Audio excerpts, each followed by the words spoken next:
If you're in the entertainment business, one thing I would be definitely aware of in 2013 is the change in entertainment consumption habits that you're seeing amongst customers and how they're being trained to access their music, their video games on demand. So right off the bat, it's important to note that we are seeing a generation of children, we call them Generation Tech, who are growing up with smartphones and tablets, and these are going to be second nature. So these folks are going to be trained to get entertainment on demand, everything streaming. They're going to expect it increasingly free. 96% of the apps downloaded in the last couple of years have been free. Over 8 out of every 10 games that you're going to find on a child's mobile device are going to be free as well. So again, we're training customers that everything from music to video should be accessible free on demand, and then they would be upsold later. So hopefully you can create freemium programs around that. They're going to expect to get at least a portion of your content at no charge whatsoever. They're going to expect it to be on demand, so completely convenient. They can stream it to a variety of devices wirelessly from the internet. Also important to keep in mind that today's customer, of course those in the 18 to 35 demographic, exploding in usage patterns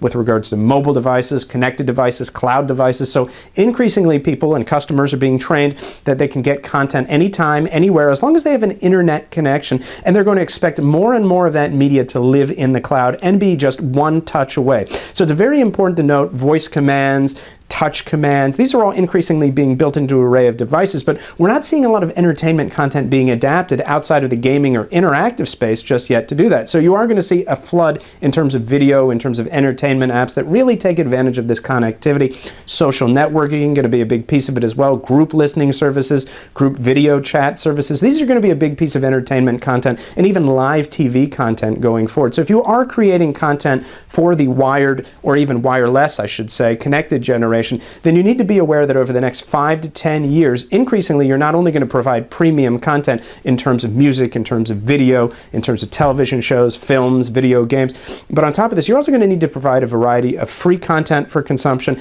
and content that travels easily across devices and fits each format. So the way we interact with PCs is not the way we interact with smartphones, is not the way we interact with tablets, and content for consumption on those in terms of not only changing the resolution and making them available for streaming and sharing and making it very easy to push that content around devices from smartphone to tablet to PC to TV with a press of a button. That's going to be a big piece of it, but so is creating custom content that allows you to do more with the actual original piece of content that you've provided. For example, if you have a video on the device that it's being shared on. So if you're on a smartphone or tablet, you're going to want to tap to learn more about the artist being featured. You're going to want to be able to browse, find out their bio, pictures, download more music on demand. So think about ways that you can build experiences around the piece of content being shared, and look for ways that you can leverage the strength of each device and play to your audience. It's about convenience, it's about value, traveling where they do. So when you are creating content, it needs to play on a variety of devices, and it needs to be very original, very unique, and very arresting. Of course, at the end of the day, singularity, a big piece of it as well, but so is customizing content, again, to the audience, to the device, and making sure you travel wherever your customer goes.